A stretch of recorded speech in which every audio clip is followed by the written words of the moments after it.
told me he had 2 kids when we first met, but I guess it was just, loud or something. I did not hear him. I did not hear him. I did not know he had 2 children until we were on our first date. You're listening to the Nacho Kids Podcast, where we discuss all things step family related.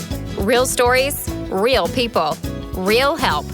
Your hosts are the creators of the Nacho Kids Method and the Nacho Kids Academy Step Family Coaching Team, Lori and David Sims. All right, folks, our podcast review challenge is over. We have the winners. Do we? Yeah, I spun the little wheel. I know, I saw that. You were like, put all the names in this little thing on the computer and it spun it for you and spit out names. It's pretty cool. It is pretty cool. I think we should do that for chores. Except you'd be the only one on the wheel. Yeah. Notice he didn't say him or my son. It'd be Lori. I work. What do I do? I don't play I've been golf. asking that question for a long time. David, I'm running out of Nerf bullets. I know. I've got to go on Amazon and order me a 250 pack today. That's because I'm taking them when you're not looking. What?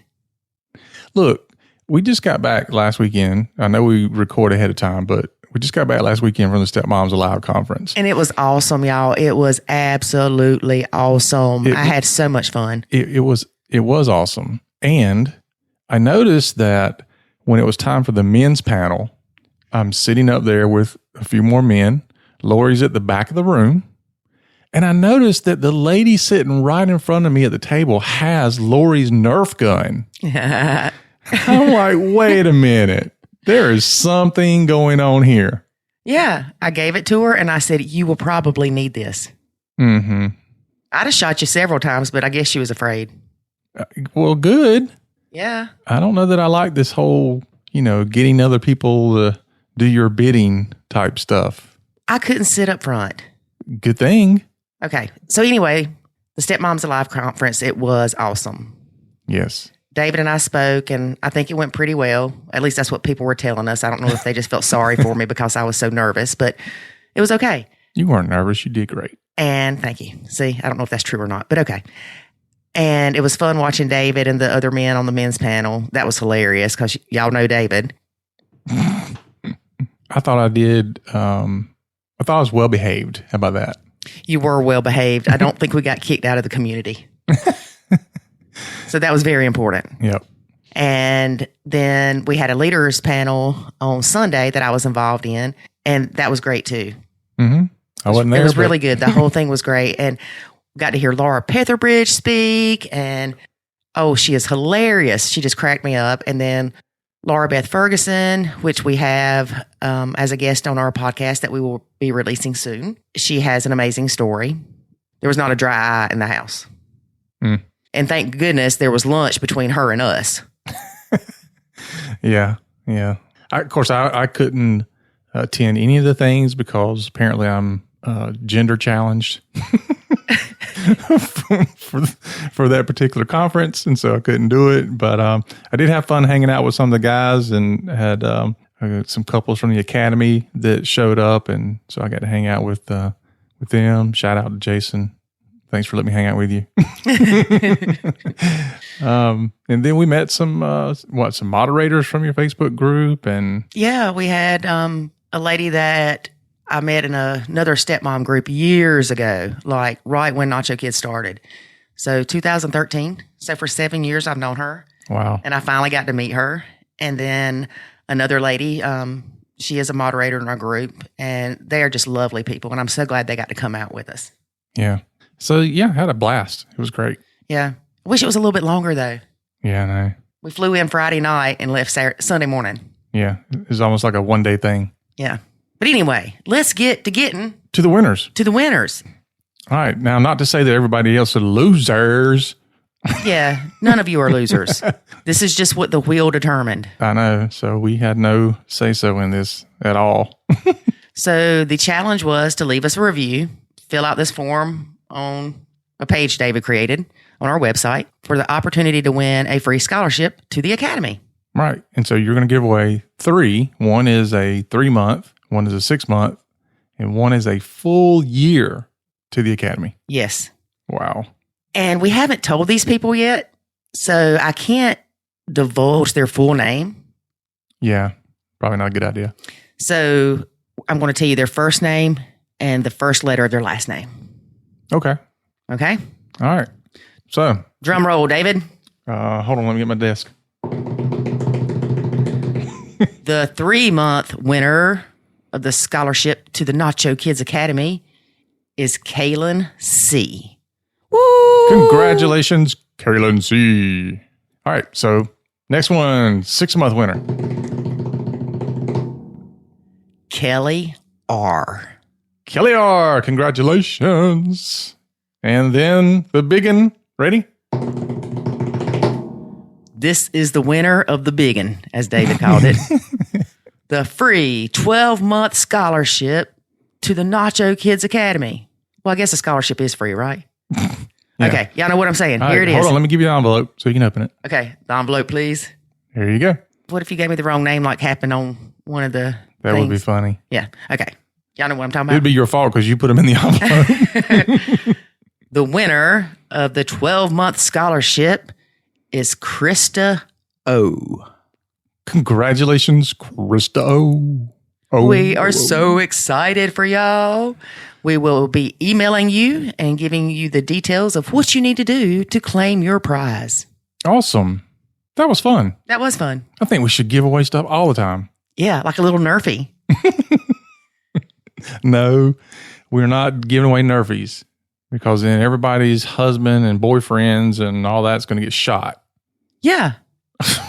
It's fun. It's like love taps, when you were in kindergarten and the little boy would pick on you and just hit you because he liked you.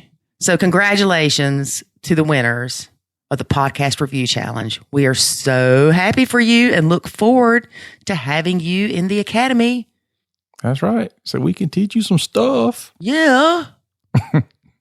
Well, let's just go ahead and jump into talking about this interview. Okay. This interview is with a lady that has been a member of the Nacho Kids Academy for quite a while. Yeah. And we have seen her make great strides. Mm-hmm. And we are so proud of her and so happy for her. Yep. And I was really excited to have her as a guest on our podcast because of the strides that she's made. And no, don't think all this came naturally to her. Like me, is something that she had to work on and put effort into. And it was just exciting to see her go from the brink of despair to where she is now. Yeah. And she's not the only one that we've seen this with in the Academy. Oh, no. Quite a few. Right. She's just one of the few that we were able to get to do a podcast right now. Yeah. Yeah. I think sometimes they get to the point where it's like, man, things are going great. I don't really need to talk about this. Well, a lot of times you don't want to talk about it when things are going great because it'll bring up those past hurts. Yeah. Oh, I know. When we were starting the Academy and all that, actually way before that even, you would get to a point oftentimes where just writing the articles for nachokids.com would bring back a lot of memories, and then you wouldn't want to do it for a while. Or being in the Facebook group would bring back things, and then you'd back off it for a while. Yep. PTSD, y'all. It's real. Post-traumatic stepmom disorder. And very few people know that we had tried to start or attempted to start a podcast several years ago. Mm-hmm. But I wasn't there. I couldn't do it. It brought back too many memories, too much hurt. It just made me angry all over again. And it's like you said, even writing certain things or reading other posts in the Facebook group, there for a while, I had to step back. Yeah. I had to nacho group because, and it's not that I completely got out of it. I just wasn't in it 24/7, or I would look at something and realize it was triggering an emotion and I would just step back. So a lot of times we don't realize that we carry this with us. Yeah. So imagine those people who aren't near as far along as you are, and yet they're going and visiting these Facebook groups and things like that. I mean, you put yourself in a situation where you almost can't get out of the negative mindset because you're continuing to allow yourself to be fed all the negativity from everybody else that's in the struggle. Right. And I've seen in other Facebook groups, somebody will go, well, that Nacho group is so negative. Well, it is. But that is because these people are struggling. They are there for a reason. They are there because society is beating them up because they don't love their stepkids like their own. They're there because their husband wants them to play mom to the stepkids. They're there because they are in a bad place. Yeah.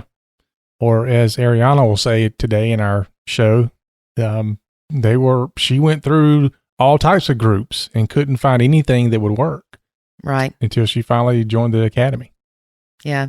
And the academy is the best place to learn the Nacho Kids process because it doesn't have that negativity. You've got a group of people that truly want help, and they want to learn new things to help them. They want to learn the tools. They want to learn not just the disengaging part. They want to learn how to have a different perspective, how to have the pause like Ariyana mentions. So there's so much more to it, and I love that we discussed that with her because one of the first things that she said to us was, in other groups, there's a lot of misconceptions about Nacho Kids, and we know that. Oh, yeah. There's many groups that the word nacho has been banned. It's not allowed. I've received messages, please do not mention Nacho in our Facebook group or we'll have to boot you. You know, I've received hate mail over the years. But when was it that we originally started trying to do the podcast? Oh, my goodness. Like 5 years ago, 6 years ago? Yeah, it's been a long time ago. Yeah. It was right after we started the website. It wasn't long after that. Yeah, because I think we recorded maybe 3 or 4 episodes and they never actually aired. Yeah. The lost episodes of the Nacho Kids Podcast. Yeah. Well, first of all, I wasn't comfortable doing them. Which I don't know that I was comfortable doing these in the beginning. No, you weren't. But you're awesome now. Oh, aren't you sweet? But I also, it's like I said, I wasn't there. I was still healing, even though I thought I had healed because I had re-engaged with the stepkids. But bringing up that stuff, when we would talk about it, it would hurt. It would still hurt. Mm-hmm. And not that it doesn't still hurt some today when we bring up certain things about our struggles, because that was such a bad time for us. And I don't like thinking about it. But in order to help other people, I have to share that story. Well, I heard it mentioned once before, when things bad happen to you, if you can put a purpose on it, it changes things. And I think that's where we are now, is that everything that we went through, we've put a purpose on it. I can't say it without stumbling. Say purpose. We put a purpose. Porpoise. You put a porpoise on it. We put a dolphin on it. So anyway, yeah. So we have everything we went through, we feel like it was for a purpose, and we are using that to help other people. And so because of that, I think it changes how we look at it. I never thought I would be sharing any type of experience that I had, good or bad, with the world. And here we are airing our dirty laundry to the world, not just to South Carolina. Yeah. Or to the world. Or even the United States, as we'll learn today. Yes. I was so excited when Ariyana joined and I found out she was from Hong Kong. I'm like, we've got somebody from Hong Kong in the academy. Yeah, and come to find out she's from LA. Yeah. But she's, like the country traveler. She just travels everywhere. She's a country hopper. Yeah, go ahead and use that phrase, country hopper. Yeah. Y'all will see why that's funny in a minute. Yeah. So, yeah, we had an awesome conversation with Ariyana. And we've actually had her husband join us on a Q&A call one time. Oh, yeah. And she said that he'll join more Q&A calls because his schedule's more flexible since they relocated. Well, remember, he had to actually take time off of work. He took a vacation day to attend a Nacho call. Yeah. I mean, you know that you were putting in the work and the effort when you were willing to take a vacation day. I love it when she said that he would say, "When's your next nacho call?" Yeah. Apparently she must be happier like right after those calls or something. So he looks forward to them as much as she does. Yeah. Originally, when we started the academy, remember we were doing Q&A calls once a month. Mm-hmm. And it didn't take, 2 or 3? And we were like, do y'all want... No, it probably wasn't even 3. Yeah, I think it was more like the second one. We had somebody like send us a message or something. It was like, can we talk to you before the next call? And Right. I was like, you know what, maybe... Well, and of course they could through the community, but there is a difference with messaging somebody Oh, yeah. than there is speaking directly. Yeah. So then we decided to double it Yeah. and went to every 2 weeks. Yes. And even that, I think it's, for us, it's like, whoo, it's here before you know it. But for people that are going through it, man, 2 weeks is a long time. Well, and that's why when you and I were talking about the academy and how we wanted to set it up, I reminded you that one of the good things about Mr. Butler, the man that beat their Not Your Kids into my head, was I could call him. If I was slap about to freak out or whatever, I'd call him and I'd say, "Mr. Butler, I got a question real fast."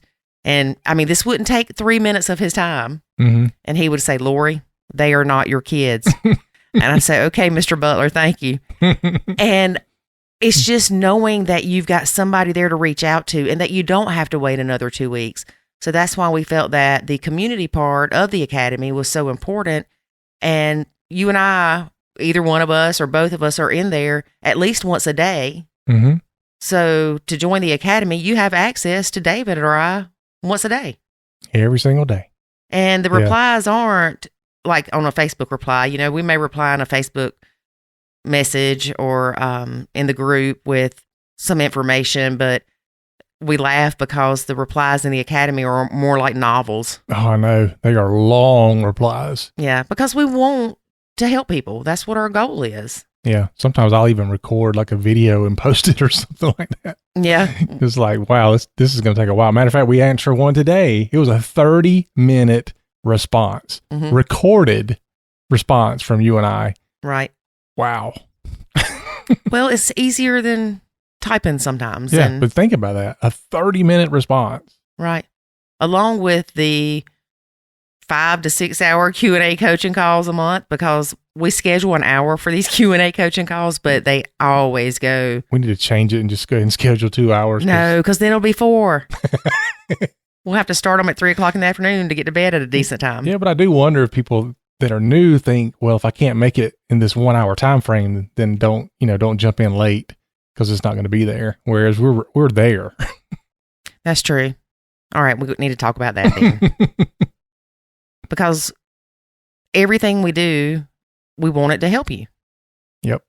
And I know a lot of times I'm not a salesy person. And so if I put in the Facebook group, you should join the academy, I almost want to put, I'm not trying to take your money. I'm trying to help you. Yeah. But I don't know how to come across that way because I'm not the salesy type person. And, it kind of makes me uncomfortable. But that is the best way we can help you. I'm telling you, you can learn more in the Nacho Kids Academy in 45 minutes than you can learn in the Facebook group. In 45 years. No, that's a bit extreme, David. Definitely in a week. Yeah. I mean, unless you search the videos that we did in the Facebook group, which a lot of people don't do. They just look at the last 5 posts and go off that. Yeah. And like we've said before, you've got maybe 10% of the people in that group, in the Facebook group, that understand nachoing and give good nacho advice. The other people, they don't know. And we try to share it. But again, with the Facebook group, those posts get bumped down and it's difficult. And again, that's another reason we created the academy, because we realized that Facebook was not the best platform to teach people this method. No, because it's way too involved. And we'll talk about that in our interview with Ariyana too, about how deep down the rabbit hole we go. It's not just about disengaging. Right. We talk with her about how nachoing, in quotation marks, is not just learning tools to help with the blended family, that she utilizes it in other areas of her life. And like another member of the academy says, this is a way of life. It's not just to help blended families. Yeah. But it would be difficult to say, hey, join us as we teach you the nacho lifestyle. Yeah, that would be true. So it's a whole lot easier just to say it's a methodology. Yeah. But it's funny though, because they do get to a point where they go like, you know what? This is really a lifestyle. Well, and we're like, yeah, you're right. I remember sitting in a meeting one day at work after I had successfully nachoed the kids, and I went to say something, and I was like, I'm going to nacho that. I'm just not going to say anything. It's not worth my time, my energy. It's not going to benefit anybody, me saying that. So I'm just going to let it go. Mm-hmm. And then I didn't feel bad afterwards. I was like, hey, look at me go. Look at Lori keeping her mouth shut. Never thought that would happen. You're like, wow, this stuff actually works outside the house. Mm-hmm. And I tell people all the time, I nacho Walmart, or I nacho the car that's riding my butt driving down the road. Mm-hmm. Used to, I'd get so stressed and, want to say bad things to them or tap the brakes, be like, you get ready to eat the butt of a Honda or something like that. But now I just pull over, let them pass me, and get back on my merry little way. And guess what? I'm not sad or I'm not mad. Nope. I'm a very happy nachoer. Oh, by the way. Uh-oh.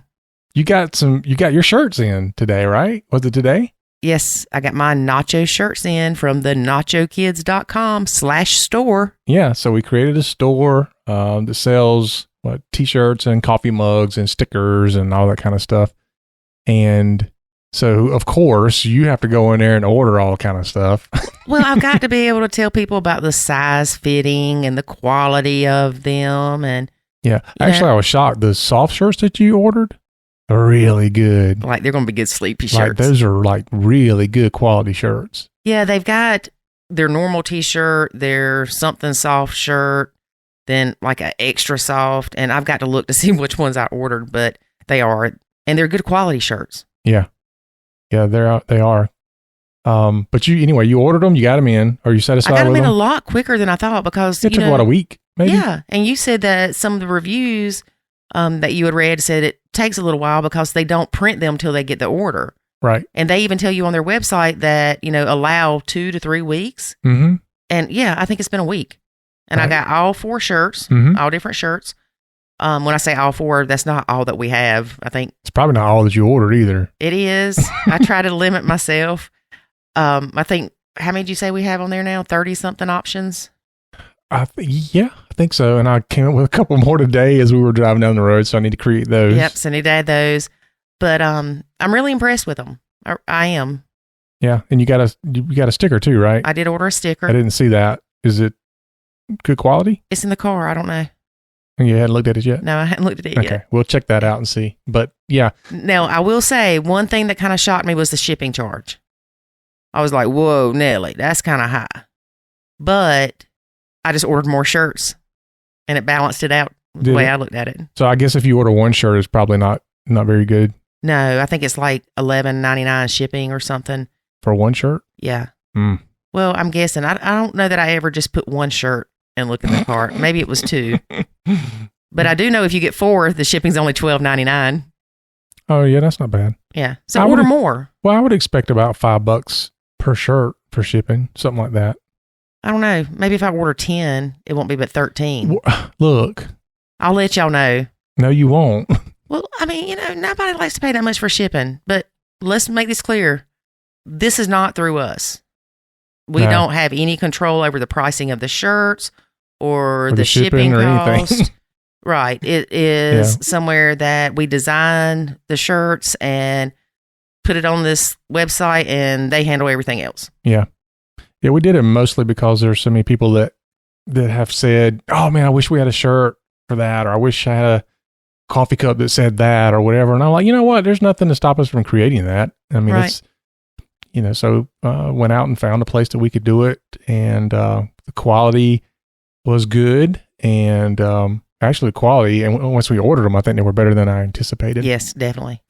It's definitely better than I anticipated. Yep. So anyway, it's out there. So gives you a good opportunity to show your stepmom, wave your stepmom flag a very unique way I say that. 'Cause some of these shirts are hilarious. They are. My favorite is I nacho win, and it has all these different emojis, emoticon, faces, whatever of the smileys. One's like when I'm happy, when I'm sad, when I'm mad, when I'm glad, when I'm angry, when I'm sleeping, when I'm whatever. I have to tell y'all a quick story, and then we're going to get into this interview. I had ordered a cup one time, and I know where this is going. It's on the front of it. Well, where you enter the text, I put keep calm and nacho, and then put nachokidzacademy.com at the bottom. Really cute, like it's black, white, then black. Anyway, I ordered the cup. I was so excited to get it, and I pull it out and I look at it. I'm like, look, David. And as I'm showing it to him, I look on the back and it says, enter your text here. Apparently there were two places to put what you wanted on the cup, and I only saw one. So the front of my cup says keep calm and Nacho Kids Academy, or nachokids.com, or no, it is nachokidzacademy.com. And then the back of it says enter your text here. That was so hilarious. And I'm like, I'm not going to tell anybody. And then here I am telling everybody. That is so funny. Yeah. So anyway, we don't want to keep you any longer. We want you to hear this interview with Ariyana, and we hope you enjoyed it as much as we did. Yep. Here we go. But before we do, here's a word about the Academy. There is a way to save your sanity and your relationship, and it's called the Nacho Kids Academy. In the Nacho Kids Academy, you will learn the skills and knowledge to properly nacho, techniques to handle stepfamily challenges, ways to improve your communication, and much, much more. Visit nachokidzacademy.com and sign up today to join other step parents who are seeing the life-changing benefits of nachoing. Again, that's nachokidzacademy.com. Today we have a very special guest, Ariyana. Hey, Ariyana, how are you? I'm doing great. Thank you. How are you? Good. Yeah. So for those who don't know, we know Ariyana from the Academy, so we'll cut to the chase. Yes. We don't know her. She's a stranger, David. What are you talking about? They're gonna be like, wow, they're like so friendly with her for some reason. Because we've been through it with her. Yeah. That's right. Yeah. But for those who don't know you yet, tell us a little bit about your blend. All right. Well, I have been in a blended family. I guess I could say just at 5 years now. We've been married for 3. I had no children coming into this, and my husband had 2. When I met them, they were at that cutesy age of 8 and 9. Yes, very close together. And yeah, do the math. They've hit the teenage years. So gotten interesting. But yes, he's got 2 girls from a previous marriage. I didn't have any children. I met him when I was in my mid-30s. He was in his early 40s. And I mentioned that because obviously I didn't have any kids, even though I was in my mid-30s, because I took it pretty seriously that I didn't want to have any kids before I got married. So marrying somebody with children presented some issues that I just didn't foresee. That being said, I think it's important to mention that I'm a stepchild myself. Both of my parents are remarried, and my father has another child while my mother does not, but I also have a stepbrother. So I have a full sister, a stepbrother, and a half sister that's 17 years younger. And I thought that family dynamic would help me in my blend. And I thought that even though I hadn't been with anybody with kids before, that I was an expert because I was a stepchild. And yeah, let's just say I was wrong. We can cut it right there. We're done. Yeah, basically. Yeah. So at what point did you wake up and go, how did I end up with a guy with kids? Well, It was the dog, David, remember? Yes, Oh, it right. was the dog. That's really funny. I mean, it's funny you should mention that because I had a very strong rule that I would not date men with children. My husband is the first person I have ever dated with kids. And I guess, I think it's important to kind of mention our circumstance as to why I did bend it a little bit. I was living in China at the time, and let's just say that it was slim pickings over there for me. And, my husband, we had an opportunity to meet, and he looked great. So I was like, okay, I'll date him. And to be honest with you, he told me he had 2 kids when we first met, but I guess it was just, loud or something. I did not hear him. I did not hear him. I did not know he had 2 children until we were on our first date. Now, you know what it was is you were thinking to yourself, what does that got to do with tonight? Exactly. What's that got to do right now with our conversation, our witty texting banter? So yeah, I kind of, once I had an opportunity to get to know him a little bit, I said to myself, well, maybe I'm blocking a blessing of love by having this rule. So let me give it a shot. And yeah, it's been a whirlwind ever since. Yeah. It's amazing how we make decisions emotionally and then try to back them up with logic. Right. The logic was definitely not there. Well, tell people about the dog. All right. I mean, the long and short of it was that I was going to say, I'm not going to see you again. Or maybe not necessarily, I'm not going to see you again. But he did say, hey, do you want to come over? I need to walk my dog. And this was after we had hung out a couple of times. And I was like, yeah, I'll go over and I'll walk your dog. And after that dog walk, I was at his house pretty much every day for the next 2 months. And then a month after that, I moved to his country because he was in Hong Kong. And even though I had planned to leave the entire continent, I changed all my plans so that I could explore what our relationship was. So we do have an inside joke that we talked about yesterday. And anytime he talks about walking the dog, it's basically because something that he's going to kind of trick me on, if I'm being honest. And the dog wasn't even his, right? Correct. The dog could not pass quarantine for a friend of his, so he was just watching the dog. So yeah, and we laugh about it because the dog's name was Angel, and he always says, "Ooh, would have taken more than a prayer to get you to keep seeing me." So yeah, there you go. Wow, I love that story. Yeah, it's we'll call it. It depends on the day. It can be bittersweet at times. Yeah. All right. So you fall in love with this dude that has these kids that you kind of keep forgetting about. Well, yeah. And well, I had insisted actually that I met the kids early. I had always heard the advice that when somebody has kids, you shouldn't meet them for like a year or maybe longer. And I was not on board with that because I already knew that if I didn't like his kids or his kids didn't like me, it wasn't going to work. So he introduced me to his kids almost immediately. And I had never lived with anyone either. So I went from somebody that had always lived alone, and I had a few roommates, to living with a man that had 2 kids. And the amount of change was really, I'm surprised I did that even still to this day. Because we moved in together like about 5 months after knowing each other. And it was because of the circumstances. Like I was living in another country and we had to cross borders every day to see each other, which is a romantic story, depending on how you spin it for the day. So yeah, it was a rush. We rushed a little bit. That is romantic. It is, but it was also still a rush. And I would not advise moving in with anybody. If you've never lived with someone before, I don't advise the first time you do it being less than 6 months with somebody with 2 kids at their ages. That was full on, as they say. Right. You mentioned that you've heard people say you shouldn't meet the kids until after a year or whatnot. And I don't really agree with that either. Now, granted, if you're, hopping people, for lack of a better word, that probably wasn't the best choice of words, but, Hopping people. You don't want your kids to meet 18 people in a month or even in a year. I agree with that. Yeah, once you start seeing that the relationship is going somewhere, then yeah, it's time to meet the kids because like you said, if there's big issues there, they need to be addressed or you need to split ways. Agreed.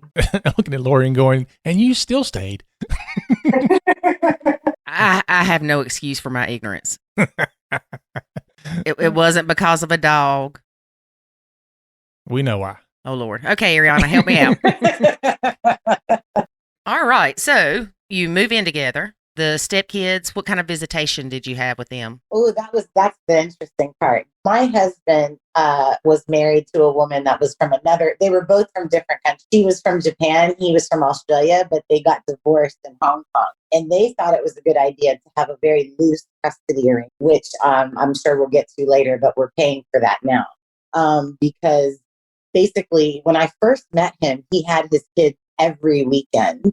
And obviously with the circumstances I just told you, that was really tough for us because, you can't really do anything when you've got two kids that are in school, but also with the father every weekend if he's trying to kind of meet someone new. So once I moved in with him and then we moved house, the agreement was originally, or when I first met him, it was every weekend. And then it switched to what their initial agreement was, which was 50-50. So a week on, week off. And it was like that for several years. It was like that for a few years. And then it switched from every weekend or every other week. Then it switched to every other weekend plus 2 days. And then it switched to every other weekend. And then it switched to like whatever the kids felt like. And I mean, I have a lot of thoughts as to how that happened. I'm just not sure if it's the right time in the call to share it now. Okay. Why did things switch so much? Things switched a lot because of parental alienation. If I'm being completely frank with you, it was a term that I wasn't familiar with and neither was Connor. But I think it's also important to say that Connor got divorced. Is it okay to say his name? Yeah. Oh, okay. Because he don't care. Let's see. He got divorced. He had been divorced more than 10 years when I met him, even though his kids were, when we got married, the kids were 10 and 11. And I met them, they were 8 and 9. Gosh, I actually think we've been together longer than I thought. Anyways, here's the deal. They had been separated and were divorced for almost a decade when he and I got married. And I mention this because he had, I'm not going to call it a revolving door, but let's just say he had enough girlfriends where he had lived with 2 other people in between his ex-wife and myself. And he had other girlfriends. He was seeing somebody and I was seeing somebody when we met. We were both dating other people actively, but still able to see other people, if that makes sense. And that dog trick must have been working good. I'm telling you, man. I'm like, good Lord. And then when that dog got walked more. Who are you telling? That dog was doing circles around the block. But, that dog was in shape, man. I can see Connor calling his buddy, I need that dog again. I'm telling you. Here's the funny thing, though. Like when we, on our second date, we decided that we wanted to be exclusive and stop seeing the other people that we were kind of talking to. And my person understood because I'm very direct. But Connor's very beat around the bush, like, hey, listen, I started seeing somebody. So this girl, she just kept coming around. And finally, I had to say, look, I need you to take a step back. So, yeah, it was easier for some to shake off than others. But I mention all of this because, to get back to the original point, I mention this because the parental alienation started when his ex-wife realized that he was taking another relationship seriously. Even though she had been remarried for 10 years. Yes, y'all do the math. She had been remarried for the exact same amount of time that they had been divorced. And she has another child, this, that, and the other. When it became apparent that he was living with someone and getting serious with her, the narrative started to change and I could hear it with the girls' visits. Like when I first met them, we used to talk about their mom very openly, very positively. Like they would share what was going on at their house, like if they had a new pet or like when their brother was born, like they would show me pictures and we would look at it. But it took about 7 or 8 months and all of a sudden that started to change. Like things got very buttoned up and yeah, that was the beginning of the changes. And then we started to hear things like, I'm uncomfortable here. And we would say, why? And there was never an answer. Yeah, I mean, now it's shown its true colors. You've just flat out heard, they were told that, dad's new woman is a bad person. for a plethora of reasons. And it all started with she would call him and scream at him. And it was often that she would call probably 2 or 3 times a day. And I would hear her cursing him out. And this was when we first started seeing each other. And I flat out I said, listen, I can't be with someone that has that type of relationship with someone else. Like, if anybody's going to be cursing and screaming at you, it's going to be me, not some other woman. Okay. So, basically when he started to change his communication with her, that's when all of a sudden he became a father that didn't love his children, a father that didn't care about his children. I started to actually hear her saying those things to him while he was on the phone with her. So then he stopped the telecommunications and went to texting, and that was even more abusive. So then it switched from co-parenting to parallel parenting, and it became emails only. And when he implemented that, that's when, like, I hope it's all right to say this, but all hell broke loose. She really didn't like that. But to be honest with you, it was better for everybody because the abuse stopped. Right. Mm-hmm. We see that a lot where the bio mom, she's okay with things. And then once things start getting serious, whether it's the ex getting engaged or, like you said, more of a serious relationship, it's like she goes cuckoo for Cocoa Puffs. Well, yeah. And it's interesting because I've done a little bit of reading on this, and my mom's a psychiatrist who's also a divorced bio mom, I guess I could say. And I've talked to her about this at length. And what I think it kind of boils down to is that there's 2 types of divorce. There's the actual, like, physical separation of things and locations and of the relationship, I guess. But then there's divorce emotionally. And I hate to say this, even though she's been married to somebody else for over a decade, I don't think that she has, or I think she's only just started to, in the last year or 2, started to divorce Connor emotionally. I think that she definitely still spoke to him in a way that seemed like she belonged to him. If I'm really speaking, it makes my skin crawl to think of it that way. But really, it's the only thing that makes sense when I look at how things have unfolded over the last few years. And that is probably because you had a child with him. That also had something to do with it. But what's interesting is her son is only 2 years older than my daughter. So she had a kid recently as well. And it was fine. Like, nobody made a big deal about anything. Like, we took the girls for a longer period of time so she could have some time to bond with her son, with her husband, all this, that, and the other. And I had the exact opposite treatment. It really started when we got engaged. If I really tell the story how it is, it started when we got engaged, because my husband actually never proposed to his ex-wife, and he never gave her a ring. And the girls basically went home because they were there when he proposed to me and got on one knee and gave me my engagement ring.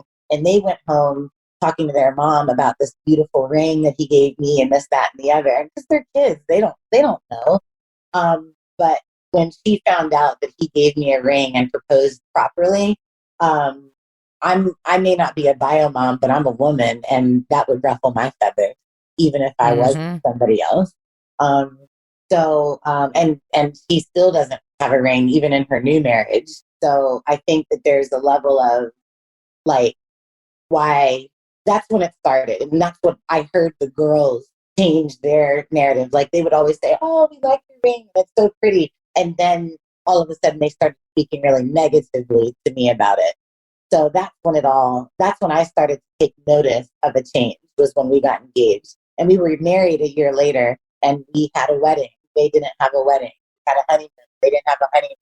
So all these things, depending on what type of person she is, because she's actually never had a conversation with me. From what I gathered, from what I hear from the girls and from my husband, she's somebody that likes to compare. And I tried to befriend her. I tried to talk to her because I personally, like, if something horrible was to happen and I wasn't with my husband, there's no way that he could live with somebody else and get married to that person and my daughter live in the house with them and me not know this person. So, I just know that as far as, that sort of thing goes, we're just 2 very different types of people. So it became apparent to me the 2 times I did see her in person and I tried to talk to her and she flat out ignored me. I knew that I wasn't dealing with somebody that was of the same thought. Is the ring thing a cultural thing, maybe? No. She's No. just not getting a ring. Nobody's putting a ring on it. Correct. But that's because of, if I'm being honest with you, she got married. And I feel bad because I don't want to like bad her. Like, I think that she's a good mom that has experienced pain like the rest of us. But if I'm also being honest, sometimes she's trifling as all get out. And, you know, when she got pregnant with my husband's first child, he insisted on getting married. So that's what they did. And, you know, I'm going to go ahead and put this out there. She is married to somebody that used to employ my husband, and he was married with a family when they got together. So there's a level of not going about things in an order that would leave you to not get proposals, if that makes sense. There's no courting process. Right. It's happened, people, Lori. It's happened, people. But I mean, you know, look, because I want to make it very clear what I don't want to come off as somebody that's like jealous or angry or mean. Look, there are times where I'm jealous of her because she shared a bunch of firsts with my husband that I don't get to have. At the end of the day, I might have been the one to get the first ring, but she was his first wife, and that never feels good. You know, she did have his first child. So whenever I allowed myself as a childless stepmother that had never been married before to get into those thoughts of first, it's still difficult for me. So I'm not going to like badmouth this lady, because if I'm being real with you, I don't know her well enough to do that. All I know is she has 2 kids that, even though they give us absolute hell, they're 2 good kids. Like, they get good grades. They're polite to other people. You know, she has helped raise 2 good people, and they are teenage girls, and it could be way worse. So even though she makes my life difficult, I think under a different set of circumstances, she is a good person. Right. Now, you recently moved. Yeah. And that's created another thing. I guess you go ahead and ask the question. I'll tell you what that's about. You go right ahead. Well, I mean, here's the deal. Obviously, I met this man in Hong Kong, and there's a story I actually haven't told you guys before. You're Yeah. here to hear first, folks. Yes, that's true. That's true. You could actually say that technically I'm Connor's 3rd wife, not his 2nd wife. And the reason for that is in Hong Kong, if you don't have a certain visa, like most countries, and you're not from there, you can't live there. So Connor actually married a friend of his so that he could stay in the country, because this person was basically, they had something what they call like permanent resident status, and could sponsor him a visa to allow him to continue to live there. It's no different than like in the States when somebody's getting a green card, but let's just say it's a lot harder in the U.S. to pull off what he did. But the reason we don't actually, it's all a technicality thing. It's not like this was like a relationship that he, you know, it wasn't a marriage like his first wife or me. It was I'm mentioning this today because it ties into what's going on with our move right now. Okay. He had an opportunity back when the girls were 2 and 3 years old, which is how old they were when they were officially divorced, not when they separated. They separated when one of the girls was still a baby. But I mention this because he had an opportunity to move back to Australia way back then.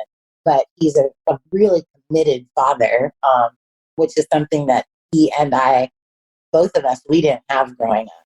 So his thing was, I'm committed to my kids.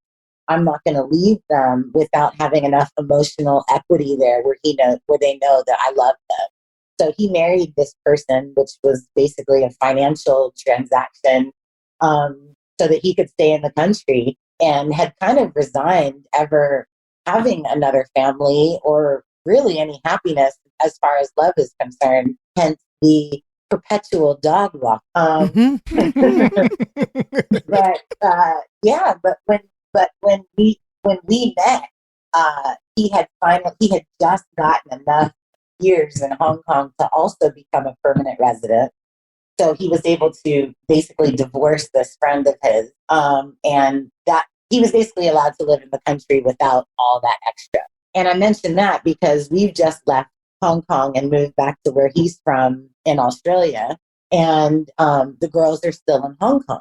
And because of, I know for a fact we would not have done this 3 years ago.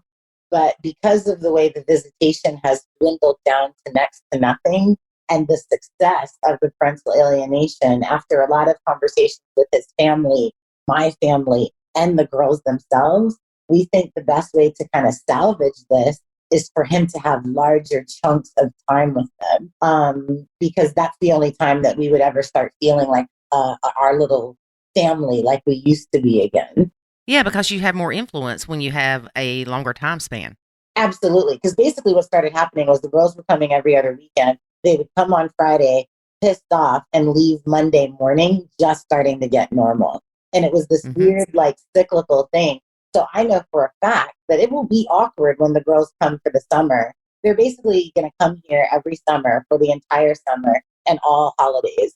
When we looked at it, it's actually more time because Hong Kong has so many holidays. It's more time with us than every other weekend because we used to split the summer. So I think that it's going to help their relationship because they can just be where their dad's from, where they were born. They were born in Australia. Yeah, man. Like, I think it's going to be a better thing because there's going to be no other outside influences saying, yeah, your dad's a terrible person, stepmother is the devil, because we're not, we're just not, and I'm hoping that they can have a chance to connect with my daughter the way that they've had a chance to connect with their brother because they have absolutely no connection with her right now. Right. So how long is summer? 10 weeks, 12 weeks? Summer with us will be about 10 weeks. Oh, that's a fair amount of time. It is. They're off for summer for about 12. I mean, it's crazy though how many holidays these kids get. Honestly, they have like 2 weeks in February. They get another 2 weeks in August. They get almost 12 weeks in summer, and then they get 10 days for Christmas break. And then there's little holidays like a week in October. It's just nuts. So we'll have them for most of those holidays. Oh, that's good. But we're going to alternate holidays like Christmas. Yeah. And I think that's a good idea. Yeah. Did you get that in writing? Not yet, but since we are in the process of sued, it'll be in writing after that. What? Yeah. Here's how. First of all, I will go ahead and put this on record. Hong Kong is the most expensive city in the world for expats to live in. And my husband, I do all of our finances. So I know every single time he would say, oh, you're not sending enough money. I would purposely say, tell her okay. And we were spending an exorbitant amount of money every single month, but nothing was ever enough. When she found out that he was even remotely interested in living in Australia, we were immediately served with a summons for an insane amount of money, like absolutely insane. That's just what we're dealing with right now. That's what the email was about this morning. Yeah, there's and no offense, like the person that she's with was my husband's boss. They're not hurting at all for money at all. And even if they are, Connor is 100% covering all the school fees, all the medical fees, all of the things, plus extra for their extracurriculars. It's just another way to upset the balance. Right. Yeah, but if you're getting them actually more now, then I would think that the amount of money that he's paying should go down. But it was never court ordered, was it, the amount that he was to pay her? Correct. And guess what? This is going to end up being a little bit of a backfire. And the reason why is because he's making significantly less money in Australia because it doesn't cost as much to live here. Basically, what this has forced us and her and the courts to do is look at how much can we actually afford to be sending there. And he'll always cover their education like that. But this thing, I mean, I've shared with you guys before that, like, told the kids, yeah, you can go on that school trip to France without talking to us first. And he's just said, okay, and I've said, look, we'll work it into the budget. But the truth of the matter is there's a lot less money now. So we need to be at least consulted about that sort of thing. And it needed to happen. Like, I didn't want it to happen this way. Connor didn't want it to happen this way. The girls will be 18 in just a handful of years now. this didn't have to go this way, but since it has, we want to make sure that we are obviously taking care of the girls where necessary, but also aren't being, hit up every single month for more money. Right. Now, of course, I don't know how custody / child support stuff goes about when it's in different countries. Mm-hmm. How does that work? I mean, does your Australian attorney contact her Chinese attorney? It's interesting that you should say that, because without even mentioning Connor, I've lived abroad since 2006, and I've lived in all different types of countries. And the one thing I've run into often have been men with kids in other countries that they're doing absolutely nothing for. So to be completely frank with you, the only reason why this is even a conversation is because my husband wants to stay in integrity with what he needs to do for his kids. And also he wants to he wants to do this right. He wants to make sure his side of the street is clean. But to be real with you, he don't have to respond to anything. That's the honest to God truth. I mean, man, you can murder somebody and leave the country. You really think people care about child support? They don't. That's true. They don't. Nobody's going to extradite you for not paying for your kids' swimming lessons. So, yeah. And this is one of the things where I think that there has been I'm not going to say lack of gratitude, because nobody should ever get gratitude for doing the right thing for their kids. It's kind of like when, people are saying thank you because a mother or father is taking care of their kid. You're supposed to do that. You know what I mean? But what I will say is he has never given this woman any grief in regards to paying for anything for them. And I think, unlike my mother, she has no idea, my mother and Connor's mother, she has no idea what it's like to deal with a man that has completely abandoned his responsibilities. So to be frank with you, this month is the first month since he has had children with her that he has sent her nothing. And the reason for that is because his attorney in Hong Kong has said until now we've set the money aside, right? Until hearings and all the proceedings have been resolved, he's like, don't send a thing. And so we got an email this morning that said, hey, where's my money? Mm-hmm. Your money's, you're getting what the court paper said you were going to get. Oh, wait, there's not one. Exactly. And that's one of those things where I'm kind of like, I don't know what everybody's dealing with out there, but, if you have somebody that is doing right by their kids, like, I'm not saying that you need to be grateful for that, but I guess that it is a point of view, whether it's the man or the woman that has custody of the kids. If you've got the other parent that's not with the kids as like the primary caregiver, and they're doing what they're supposed to do, it's probably not in best interest to rock that boat unless absolutely necessary. I find it interesting that her comment is, where's my money? Boom. Yeah. Boom shakalaka. And I know that her husband has 3 other children that are, at very expensive ages. So maybe that, boss money that was really good years ago when his kids were younger, it starts thinning out. I can see how the money thins out with just the fact that Connor's kids have gotten older. So, there's 6 kids to consider in their household, whereas in ours, there's 3. What do you think any of it may have to do with making it very difficult for him should he ever come back to Hong Kong? No, because he's never going back to Hong Kong. She knows that. She's just basically, if I'm being frank with you, just from the things that I've seen in the written communication, that's what I meant when I talked about the emotional divorce, because just a few months ago, he received an email that said, you were lucky to ever be with me. That's completely inappropriate in any circumstance, but that's like borderline insane when you've got another marriage of over a decade and a 3-year-old under your belt with somebody else. Like, your mind is somewhere else. If I gave my, unprofessional opinion. Yeah. And you know what? I really like the way that you put that, because we see that a lot is the divorce. Like you said, there's the physical aspect, and then it could be years and years and years later before the emotional aspect kicks in.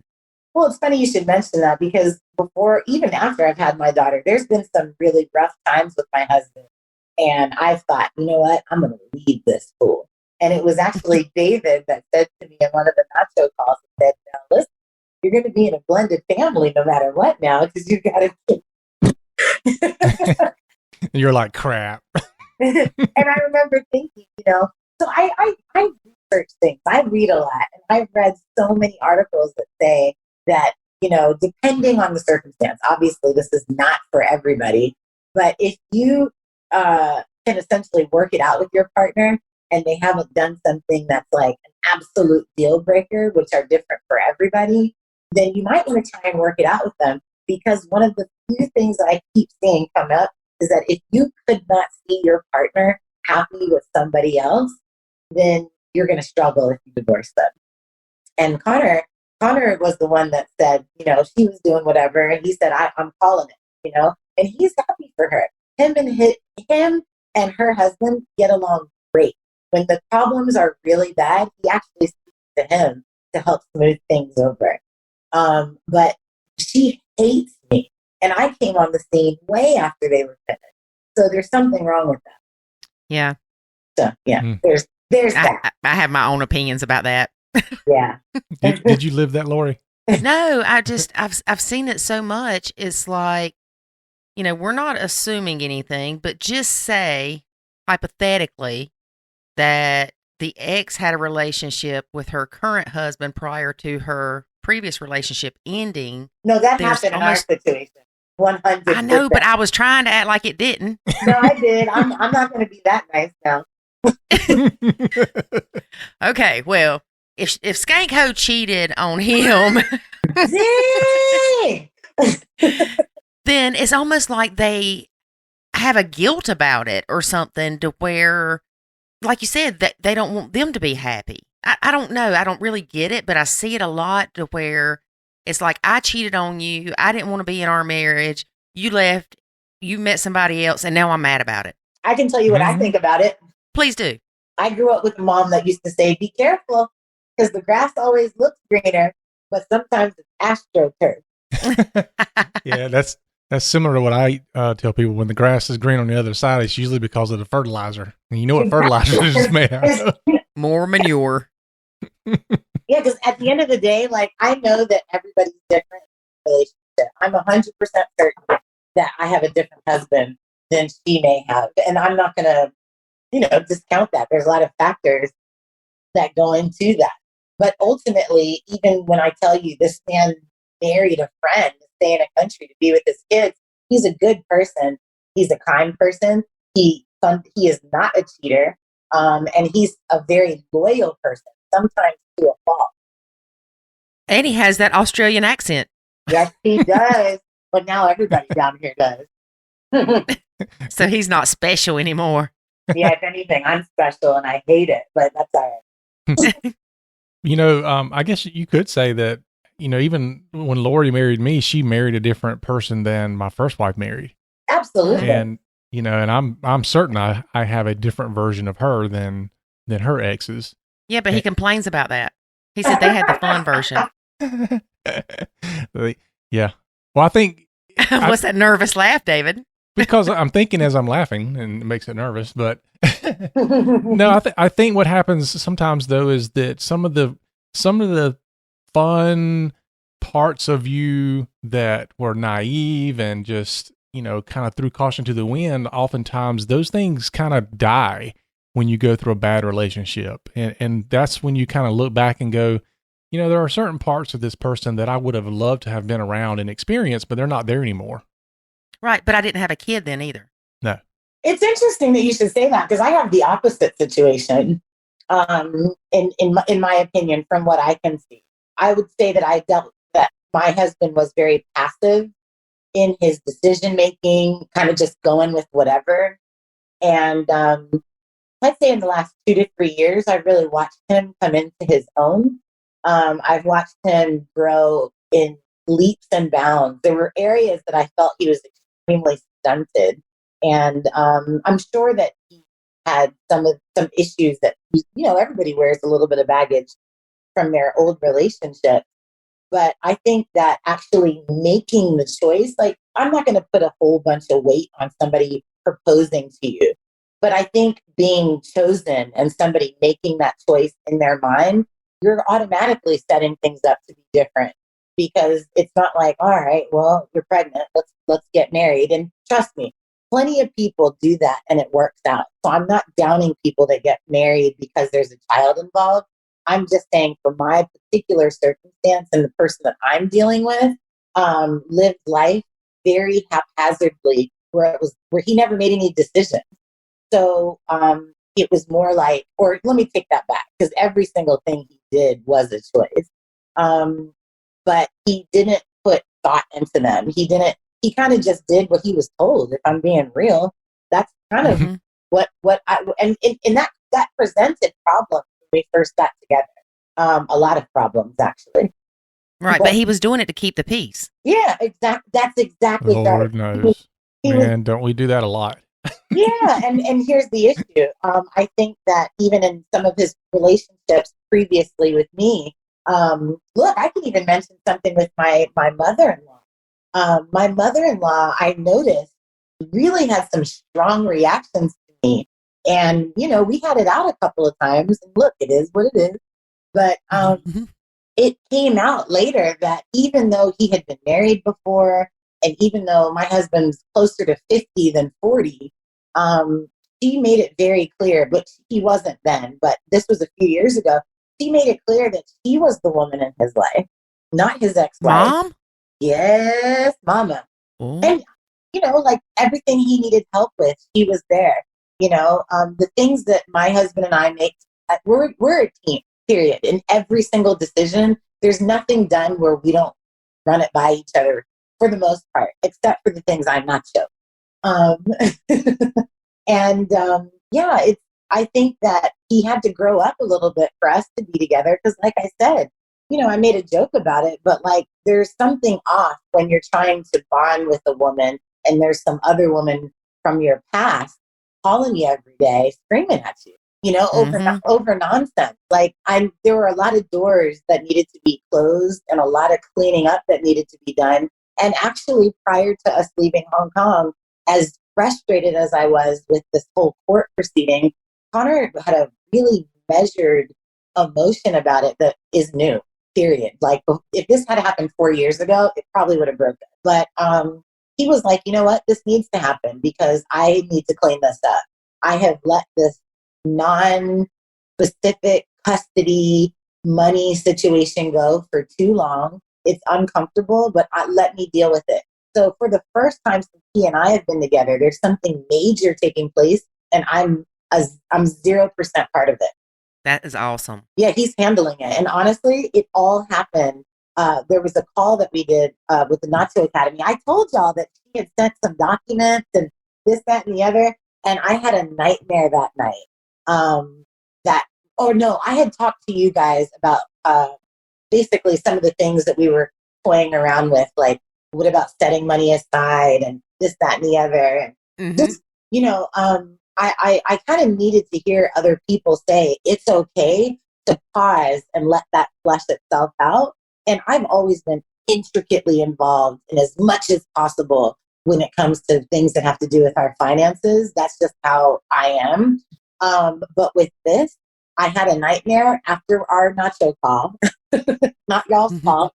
But I realized that the amount of stress that was going to come from me trying to control that situation, and I learned this from principles that I've discussed with you guys. I had to let it go. I had to trust him enough to handle it. And funny enough, yes, he is handling it way more than I thought he could do on his own. Mm-hmm. So yeah, I'm not really stressed about it. It's annoying more than anything, but I am not stressed about it. That's good. Yeah. Now you talked about being in the Nacho Kids Academy. What led you to finding out about Nacho Kids, and then ultimately, what was the catalyst to making you join the academy?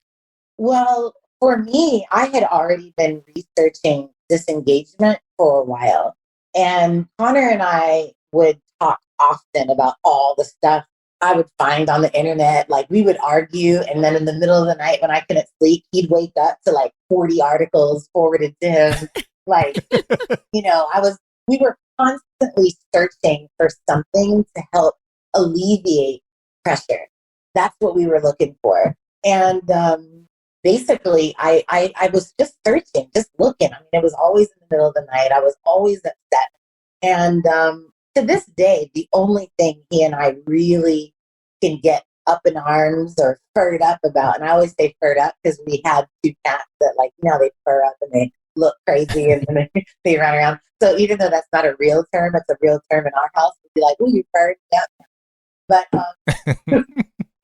I basically was at my wit's end. Like I had had a baby, and I just felt like it was so unfair.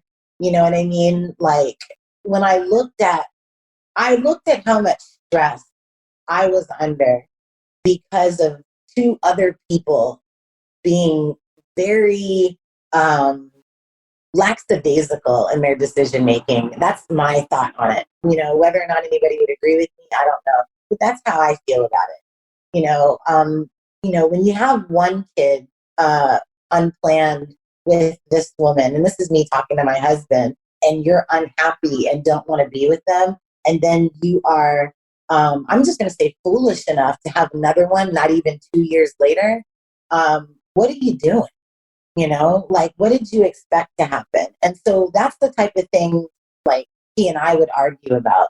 And David, you've made me laugh a few times because you're like, you're always upset about something that happened before he did to you. And I've talked to you about this, Lori. Like, it's hard when people tell you, "Oh, the past is in the past," but you're looking at that past in your house. You're watching 2 people grow up to look just like a woman that hates you, that used to sleep with your husband, that got all the firsts that you had dreamed of. And I don't know how other childless stepmothers feel out there, but from what I've seen, the way the Nacho Academy helped me, initially, I guess, was it helped me figure out how to step away from the pain, anger, and stress that I was feeling about this past that was constantly ruling my present. So I basically was online one night and I found it, and anything, like, I ended up signing up immediately because I couldn't see what was in there if I didn't. And I had joined the Nacho Facebook group, but I knew I needed more than that. Like, it was a bunch of upset people kind of like giving each other advice, which can be helpful sometimes if you need to vent. But I wanted to see what does the source say? And yeah, it's been instrumental in my process. And what I really liked about it was I could have did it without my husband even knowing. Like, you can nacho without anybody knowing anything about it, Mm-hmm. But that's not the kind of relationship I have with Connor. We talk about everything, which, yes, is a detriment at times. But it was a lifesaver because basically I felt like there was no solution because I was upset. We were fighting so much. It was just awful. And I had a baby, and I didn't want my baby in that tension. Right. Now, I remember, I'll put you on the spot a little bit, but I remember when you came into the first coaching call that we had. I'm thinking about the same thing. Yeah, it was bad. It wasn't the first one we had. It was the first one that you joined us on. And I remember you coming onto the call, and I just remember your face. Mm-hmm. And because we do for those who don't know, we do the Q&A coaching calls every 2 weeks. Mm-hmm. And it's a video call. So you can turn the video on, and anyway, we talk about your problems and help you out. So you had come in there, and your face looked like you had been emotionally beat down. Yeah. Yeah. and I just remember as you were talking and telling us about what was going on and what you were struggling with, by the end of that call, you had done a complete 180. It was an amazing quick transformation just because I think mentally and emotionally you started going, all right, now I think I've got a plan. Exactly. And that's the type of person I am. Like, I didn't have kids for a very long time and all that sort of thing because you know, I plan everything, and that's also a problem sometimes. But yeah, the first nacho call, I remember that too. I had had another argument with Connor, and we're not even talking about like heated arguments or shouting at each other. I mean those types of just emotionally draining. There's no end in sight. There's no light at the tunnel. And yeah, what I remember most about that call was being really frustrated about something and basically learning that it was me. Like, I needed to make some changes because I was allowing another outside situation to not only rob me of my peace of mind, but like, it really doesn't matter what my husband does, what his kids do, what his ex does, how I respond to it is actually what is the most important thing for me to keep my eye on. Not necessarily the money coming through, or when my teenage daughter comes over with the sweatshirt my mom bought her cut in half where her belly button's showing, I can see her bra and her earrings are huge. And I mean, it's just, there's so much, in their person, and culturally for me, that's just like, no, girl. But how I respond to all that, I learned that with the Nacho Academy, I learned, listen, you don't have to respond at all. I stopped feeling, I read so many women and men actually from the Reddit step parents groups, the dozens of family or step parenting groups on Facebook, all these people feeling guilty and hiding in their rooms while their stepkids were there and stuff like that. Honestly, I started to do what worked for me, but not with a nasty attitude. If I needed a break, I took it. You know what I mean? Like, if I needed to go in my room and breastfeed my baby, not because I'm, worried about taking off my top in front of my stepdaughters. No, I use that as my opportunity to take breaks. Like, I would take a break if I needed to. If they all started arguing with each other, there's nothing wrong with me going into the room and excusing myself. Now I won't lie. You guys also showed me that I need to learn how to pause, not respond with that quick mouth so fast. And I'm still working on that because, that's something I'm still working on. Like this morning, that email came through asking about money. I woke up, I fed the baby, and Connor launches right into this email. Haven't even had a cup of coffee yet. I think I've been awake for like 8 minutes. And I was like, rar. Okay. I was like, look, I don't want to talk about your old box this morning. Okay. Blah, blah, blah, blah, blah. Like, I was going there. I thought about the fact that I had this call today, and I thought, this is what I gotta go. I said, you know what? Give me a minute. And even though the stepkids aren't even here, I went to the room, I took a minute, breathed, I took a few breaths, and I got myself together. And that is not something I would have done before. Like, I just didn't have any thought about controlling my thoughts or how I manage them. Yeah. And I'm so proud of you. Thank you, girl. Yeah, there's so much about what we teach in the academy that is far beyond what people think when they think, okay, the nachoing is disengaging, and so when you think about, okay, if it's just disengaging, then why do I need to go to the academy when all they're going to do is tell me to disengage? But it's so much more than that. Am I allowed to elaborate? Oh, sure. Okay. So I'm obviously in loads of stepmom groups because the Nacho Academy was the last thing I found. So I was on like my last leg here. That's why I looked like, I've been pulled out of a drain the first time you guys saw me on that call.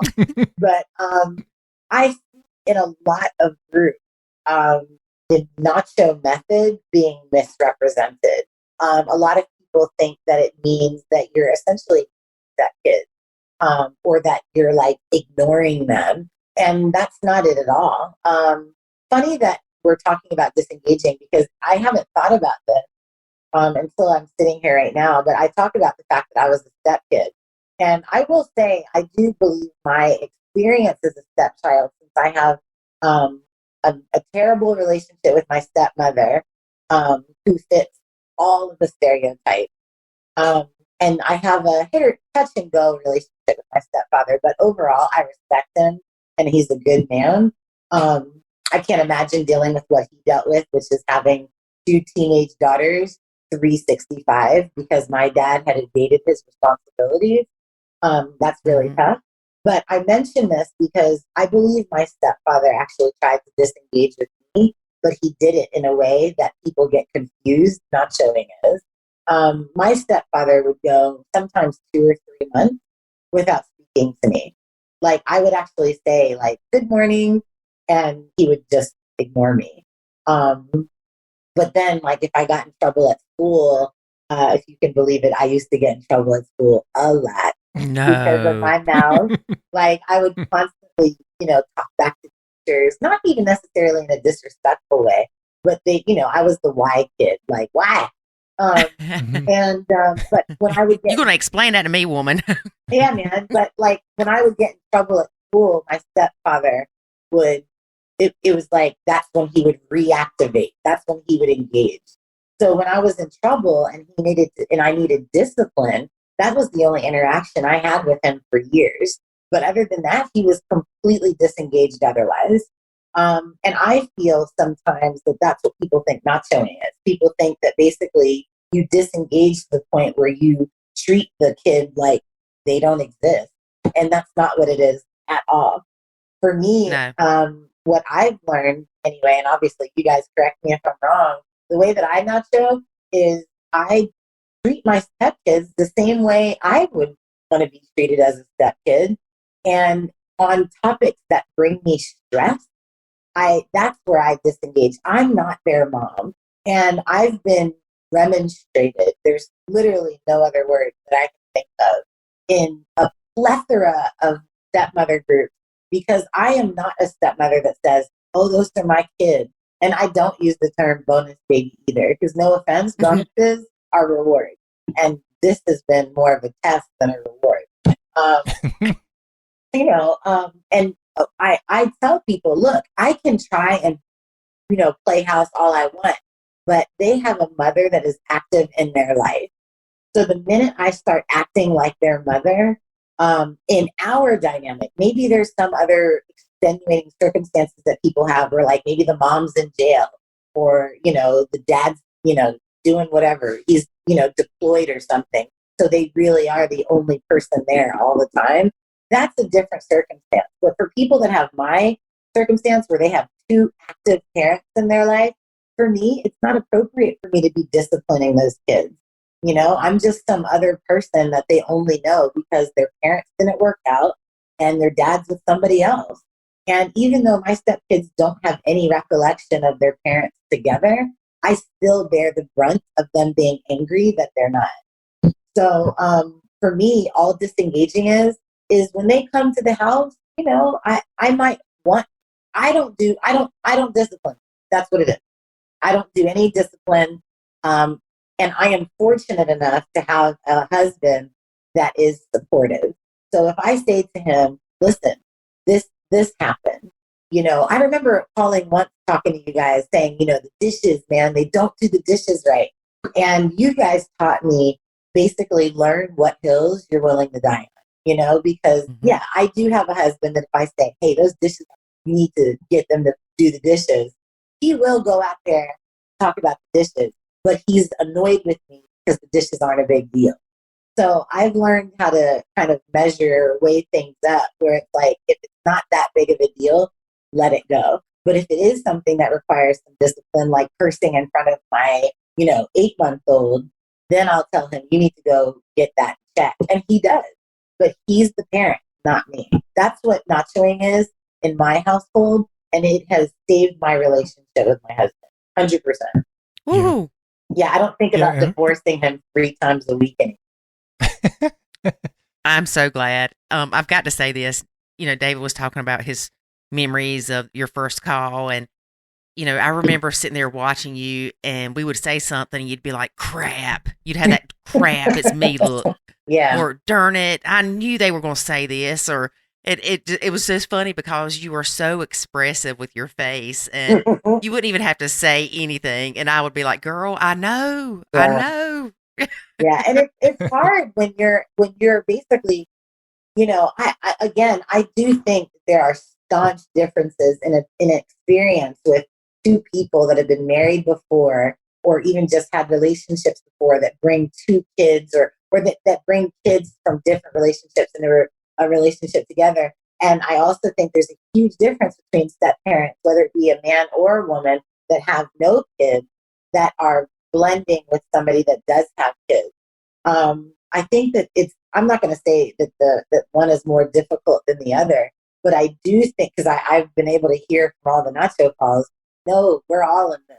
You know what I mean? Like, everybody's going through it. But for people in my situation that don't have any of their own kids, or now I have my own kid with him, that will bring its own set of circumstances later. But people that don't have their own kids, when there's other kids there, I personally think it does really help to just let the parent. And if he asks me what I think about something, of course I'll give him my input. Sometimes I'm like, look, I don't want to talk about it. You deal with that.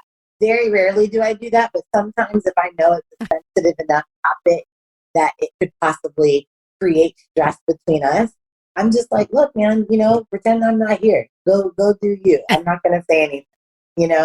Yeah. I trust you to make the best decision, or Yeah.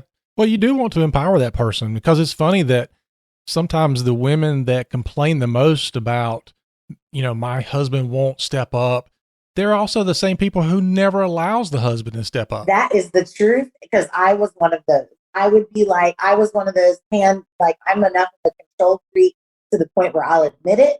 And I mean, like, he looked at me and was like, listen, nobody can clean to your hospital grade standard. And I'm like, so that's him defending his kids. And I think it's important, because one of the other things I've learned through the Nacho Academy is don't say anything negative about the stepkids. And that's tough when you got two teenage girls with funky attitudes. Whoa. And they want to challenge you a little bit. Like, oh, that is tough. It is tough. Mm-hmm. But it's important to keep that in mind, because when I am complaining about the dishes, I've got to kind of, be apprehensive with it, where it's like, all right, does it make more sense to stir the pot over these dishes, where he's going to tell me I'm just being, psycho about my hospital grade of cleaning, or do I let this go? These kids leave tomorrow. So, like, why do this? Right. So, I don't know. I mean, basically, it's taught me to choose my battles, which has been helpful. It's taught me, the main thing has been to pause. Like, pause. Don't just blurt out what's on your mind, and let him parent his own kids. Because here's the thing. If he, like how you guys always say you can't care more than the bio parent, look, I flat out told him when I met him, long before I even knew about Nacho, I said, listen, you need to stop cursing in front of your kids all the time. Because if they bring a dude home when they're 21, that's 25, and he's dropping F-bombs in front of you, you're going to feel disrespected. But you're teaching them this behavior. You know what I mean? So I mention this because I'm telling him how to parent. Now, that wasn't something that brought me stress, but had he decided not to stop doing that in front of his kids, what can I do about it? You know what I mean? Nothing. Like, nothing. And to be honest with you, they were 10 and 11 when I told them that, so they're probably still going to do it anyway. Yeah. So I don't know. Now, the Academy, I brought this up earlier, and I want to kind of come back to it, because oftentimes I do have a time when I see people type in the Facebook group, and they're asking about, the Nacho Kids method. And then somebody will jump in and they'll say, well, it's disengaging. Take a second and talk about how that small piece of disengaging is not what the entire Nacho Kids method is all about. Oh man, to say that nachoing is disengaging is basically being lazy with the response. No offense to anybody that has described it that way, but there's way too much that it entails to just call it disengaging. Not to mention, disengaging can be that's too much perception left to people to just say disengage. Because look, my stepfather disengaged with me, but I'm sure anybody that's listening to this can know that ignoring a 13-year-old girl that says good morning, that's not positive. So I think that's rude. If you're going right, and it's also hurtful and mean. And frankly, if I'm telling you the truth, I thought it to be emotional. I think that if you're going to talk about disengaging with nachoing, you have to say positive disengagement with tools that teach you how to support that. And what I mean by that is I didn't just when I talk about pausing, that has nothing to do with disengaging with my stepkids. Nothing. I think that there's life skills that sometimes you have to, go to some, retreat or pay groups or even a therapist, like a bunch of money to learn that you can learn through this academy that you don't just have to apply to your relationship with your stepkids, but you can apply it with your husband. You can apply it to work. One of the videos on there, you talked about, I think it's called the 5, it's losing me a little bit right now, but it basically talks about... the 5s. I love the 5s. That's my favorite video. You talk about how, if there's something, it talks about procrastination, but also pausing. And what I mean by that is it gives you a minute to pause and think about, is this something that will matter down the line? Or is this something I need to hop up and do right now? And one of the examples you gave was working out. I'm sure everybody at some point has said, yep, going to get up and work out. And then you wait too long and then you don't. However, if you take a minute and wait, and I think just like I was saying about the dishes, I'm pissed about these dishes. But at the end of the day, nobody's thinking about these dishes right now. It didn't matter. So that might not be the best example, but I guess what I'll say is this. Yes, there's some disengaging with nachoing if you want to. One of the things that I learned from listening to the calls that we've been on is it's not just disengaging, but it's disengaging in areas that bring you stress that you could kind of mend over time and re-engage. I've even done that with my stepdaughters to a degree. For a while there, I disengaged from them where I basically treated them like if, they had a friend visiting for a sleepover. That's how I was treating them. I wasn't ignoring them, but I kept everything very surface level and cordial. So yeah, when they want to talk to me about politics in the United States, I'm probably going to change the subject because normally they say something that pisses me off because it's been regurgitated from something they heard in their other household in which nobody's American. So there were things I would disengage with topics of discussion. I would disengage in certain activities. It used to bother me when my husband would do things with just them. It bothered me because I felt left out. But instead of feeling left out, I changed my perception. And I would go to brunch with my friends. I would take my little baby and go do something with her. And it helped everybody because it's important for him to have his own thing with his kids. And I had to accept, and this again was something else I learned talking with you guys, that my husband essentially has 2 families. He does. He has a family with them, maybe even 3, depending on how you look at it. He has a family with his 2 girls. He has a family with me and my daughter. And then he has all of us together when we're all together. If you want to look at it that way. And they all have to be treated differently in some ways.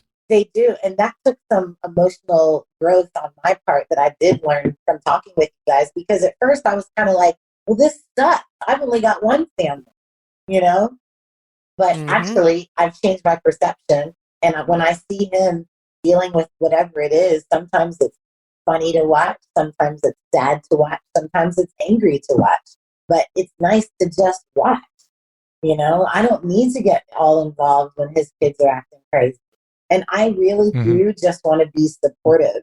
And what I've learned is not just about disengagement. It's about learning how to support your partner. It's learning how to manage your emotions. It's learning how to re-engage once you've learned how to manage stress. And essentially, it gives you like a little toolbox, and you pick them out when you need to. And when you don't know what to do, or if you've been lazy like me, you don't watch everything, you just go on the calls and talk to you guys and get this, amount of advice that honestly, I would pay a lot more to a therapist. Yeah, you absolutely would. Yeah. Yeah. Well, we do like to call it tactical disengagement because it's not just as simple as going, "Hey, I'll disengage." I mean, there are some tactics to it, but I think one reason why people probably grab onto that is because that is kind of the thing that takes the pressure off quickly. Yeah, and it's good and it's bad. It's good because they find something that works and it works quickly. Mm-hmm. But the bad thing is, oftentimes people stop right there. It's like, oh, finally the pressure's off, and they stop. Right. And they don't. It's work. It's constant work. And I don't mean to cut you off, David, but if I could just tell you my goodbye, my last time seeing the girls, I hadn't seen the girls in 5.5. And then before we left Hong Kong, we were all together so that we could say goodbye and talk about the plans for the future. Had I not been given the tools that I had with you guys, I would not have been able to even interact with them. And that's the honest to God truth, because there would have been way too much me that I was thinking about. Basically, I wouldn't have cared about. It was about supporting Connor that day. You know what I mean? And it was about taking myself out of it, because frankly, Connor's probably not going to see his kids for maybe another 4 to 5 months. Yes, they're talking. Yes, they're FaceTiming, but I can't imagine what that must feel like for him. It is what's best for everyone right now. But if I had have made that day about me, it would have been catastrophic, and probably made it where the kids wouldn't want to come and visit us anytime soon. And listen, I have the other thing that I've learned in the academy that's popping up for me right now is also that resentment helps nobody. Resentment is a relationship killer. It's a joy stealer. And because my thing is resentment. Like, I can justify resenting everything and everybody. And you guys have called me to the carpet several times and basically been like, almost like, how's that working? And it's like, when I sit there and I talk about, this stuff that my husband gets to have me without all that garbage that I have to deal with him. Just even having that type of attitude towards it, all it does is hurt us in the end. You know what I mean? So you guys have really, really helped me learn, look, it's all right to be upset for a minute, but like, how much energy are you really going to give that? Yes. So anybody that thinks that nachoing is just disengaging, where you essentially emotionally walk away from a huge part of your life, it's not that. If anything, disengaging is what you do so that you can have a moment to collect yourself before you actually start using the tools in the academy to essentially rebuild something that's broken, which is why we all start with this in the first place. I don't know about you, but I do think that you and I are similar in a lot of ways. I was always the person that said what everybody else was afraid to say. I said what I was thinking. I didn't have the filter. And so when I started nachoing, it's almost like I was like, well, wait a minute. I'm losing my power. No, I was gaining power. Yes, 100%. There is so much power in learning how to hold your tongue. And I am telling you, Lori, we have laughed about this before because you get it. When Connor and I did that call together, I know that you guys got to see like how we can have our nice witty banter, but I'm sure you can see that with the right topic, it could go left quick. So, yeah, I think we're definitely similar in that. And I was really grateful that there was somebody that was as boisterous as you involved in this thing, because I'll be real with you, very rarely do I relate to people in that. Like, I am always the person. I've been fired from more jobs than I can tell you, because I'm like, well, this is what everybody thinks, and everybody is thinking it, and I'm the one that's saying it. So they cut me while everybody else is still getting paid. So, no, I mean, I see it now. Like, I'm telling you, when my stepdaughters came to see us, and one of them said, I want to drink champagne, and I can see that she's saying things to rile him up. I learned something about him as well. He knows how to be quiet. He knows how to do it because I would have taken that bait and ran with it. Oh, really? That's what you want to do? Blah, blah, blah. And then it would have been a fight, period, between either me and or him and I, or it would have just been tense energy. But you know what? Instead, I just shut my mouth and we were able to enjoy the visit, even with the little bits of bait that probably any teenager would put out there, not just my stepkids. Right. Yeah. Yeah. Well, I think it's interesting too that when people have been in the academy long enough, they hit this certain plateau where, at least for me, I can see that they really have grasped everything that's happening, and then make a comment, which you actually made right before we hit record today. Mm. And we've heard this before from people who have been in there long enough and have done it long enough. And you made the comment that you're starting to figure out that this is not just a method, it's a lifestyle. 100%. And the thing is, it's one of those things where you got to basically, I mean, look, you always hear people say, oh, relationships are work. Relationships are work. They are.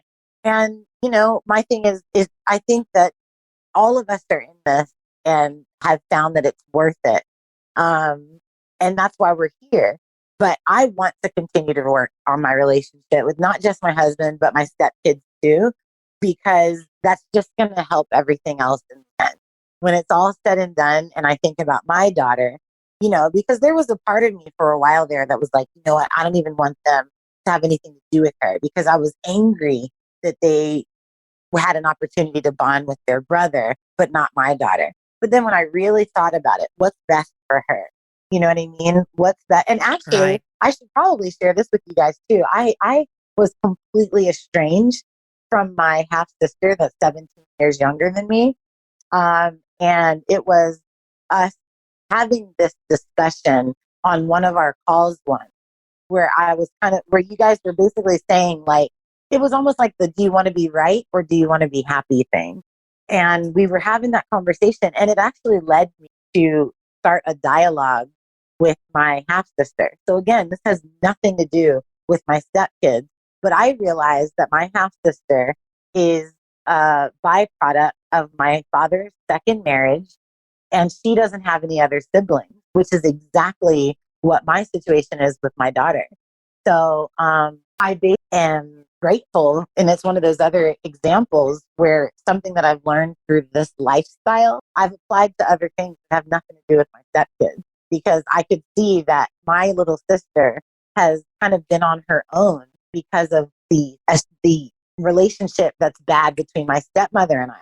So I'm working extra hard to mend things and have a good relationship with my stepdaughters, because it'll be impossible for them to get along with my daughter if they have a bad relationship with me, because she's me. Right.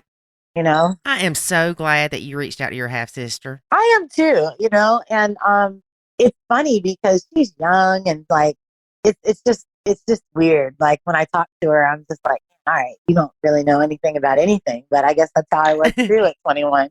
So yeah, it's been really it's been helpful in more aspects of my life than not. So, you know, I don't mean to like keep pumping it up, but I just, even if you aren't looking to like have, you know, a huge lifestyle change and do all this work, having you guys to talk to was instrumental in me just having sanity, because especially because I was living somewhere where there were no other stepmoms, there were no therapists that had any idea about what blended families were. And the one therapist that I found was a woman that said, well, you knew what you were getting into. I pushed my seat back, I stood up, and I was like, goodbye. So, yeah, it was just, I'm nachoing you. yeah, pretty much. It was just really, I'm actually glad I got a chance to talk to you guys, because I don't think we were actually aware of how those calls have been as helpful as they were. Like, to the point where my husband would be like, when's your next nacho call? Oh, wow. Right. I know we enjoy them because it's so much more interactive than replying on a Facebook message or even email, because it's more personal, and we can talk about something in 15 minutes that would take hours to communicate across email or text messages. Right. Yeah. And plus you get to kind of see the emotional state of everything. And one thing I really love about you is I can always tell that when you're taking information in, Mm-hmm. and you're taking that information and going, okay, how does this apply to me? And you kind of, I can see it on your face where you're like plugging it in and going, okay, what is this going to look like when I do this? You got to apply it. Yeah, I can see you doing that mentally, like right then and there. I see you doing this. You're taking it to the next step in your mind. And it's very interesting to watch. And you always took notes during the calls. Well, that's because, like I said, I'm a control freak. But yeah. Well, I know what David's saying, though, because when you would start thinking, it's almost like this bubble would come up above your head. Like, oh, I'm thinking, wait, this applies this way. This applies this way. Yeah. And honestly, I will say this as well. When there's other couples on the calls, it's one of those things where it would be easy to say, oh, that's so different than me. That's not my situation. But honestly, I've never heard anybody, even if they've got, 5 kids from one marriage and 4 from another, and, everybody's completely different than my scenario. There's always that commonality of whatever we're struggling with. It's always the same. Everybody's dealing with the same thing, which is why the basis of the tools that you guys kind of teach us, they work for everybody, So yeah, it's a good thing. So yeah, I'm really glad I got a chance to talk to you guys today so that I could actually say thank you. Yes. Well, thank you. I remember in the beginning, I referred to you as the Hong Kong chick. Oh, yeah. At least you didn't call her Hong Kong Phooey. Yeah, Hong Kong Phooey. That's funny. But now I'm in Australia, so we'll see how this goes. She's the Joey chick now. That's right. Yeah. Well, where are you originally from? I'm originally from LA. Yeah. Okay. So I'm a Cali girl through and through. And basically, I don't know why. I just was like, yeah, I'm going to go check out living overseas. And it's just been that way since 2006. I've lived a lot of different places. Wow. I do want to bring up something that came about on the very first call, because I think it was a switch that went off in your head when I said this, but you were kind of talking about the things, and you mentioned it earlier where you kept saying, oh man, the problem is with me and the problem is with how I'm looking at things. And then you were like, man, it sucks being the one that is the problem. Right. And I remember saying to you, if the problem was somebody else, you wouldn't be able to do anything about it. You should be thankful that you're the part of the problem because you can fix that. Yes, I agree with that. Because if it wasn't, but that's one of those things where it's almost like if you can change it and you have the power to change it, then go ahead and change it. And that's just you. I can't change Connor. I can't change his kids. So, but yeah, I mean, obviously it was really confronting because in my mind, I thought I'm the one that made all the good choices. And, you brought these bad children into my life and all this drama. But honestly, perception, all it needed is just a couple of perception shifts, a couple of thought changes, a couple of pauses, and life became manageable again. Yes. And a big part of it is changing your perception. It really is. Yeah, because I used to get stressed out every other weekend when they were going to come. And we would basically, I could tell you when Connor and I's next argument would be. It would either be the Thursday before they came or the Sunday night before they left on Monday. Always, every single time. And when I saw the pattern, I was just like, this is ridiculous. You shouldn't be having massive arguments with the person that you care about that often if you can help it. I remember you saying something about we fight half the time. Yeah. And that sucks, especially because listen, if I was going to just settle for, not great, I could have gotten married a long time ago. You know what I mean? Good grief. I'm like, this is crazy. I certainly didn't wait to almost, have a baby, almost 40 years old and get married in my mid 30s so that I could, fight with my husband every day. I really tried to be as careful as possible. But again, let's not forget that dog really is to blame. Yeah. But I want to congratulate you for all the work you've put into it. We can give you all the tools in the world, but I mean, you're the one doing all the work. And so, you're doing a great job with that. And also, what tools to use because, I could give you a hammer, but if you're going to hit a screw with it, then that doesn't really work very well. No, I guess it doesn't. But I got a long way to go though. Still, I did because I did still act crazy this morning. I just reeled it in a lot earlier than I would have before. But look at the progress you've made. That's true. Before, you would still be mad tonight about what happened this morning. 100%. Yeah. Mm-hmm. And frankly, anybody who's honest with themselves they should say that there's always work to be done. Yeah. Right. I do have one question for you before we let you go. Mm-hmm. We see a lot of times where the stepmom is reluctant to see that she's part of the problem. I don't know if she's just oblivious to it, just wants to blame somebody else. What was that clicking point or switching point with you to where you were like, wait a minute, I have control of things in this situation to where I could change the dynamics? Or when you did realize that you didn't look at it as a negative thing? Well, I think that has a lot to do. I think that will be here for some people than others. And I think that's going to have a lot to do with how honest you are with yourself, because essentially every problem, and this is just my perspective, obviously, but every problem in your life, it's impossible for it to be 100% somebody else.